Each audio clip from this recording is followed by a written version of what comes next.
Insha Allahu kamar yadda muka saba a duk kowane sati muna sakin fim a ranar Lahadi da ranar Laraba.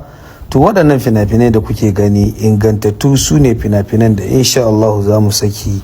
Fina-finai ne na musamman kuma waɗanda dukkansu mun tsaya mun yi musu aiki wanda ya dace, aiki mai kyau wanda dukkaninsu idan kuka kalla za su ba ku matuƙa jin daɗi da burgewa, kasancewar su ne kusan yawanci sababbin fina-finan da Indiya ta saki da America, wanda dama haka muke yi duk sati muna duba gaba ɗaya fina-finan da aka saki a duniya waɗanda suka fi kyau, kama daga kan Indiya, America, Pakistan, China, Bangladesh, Korea.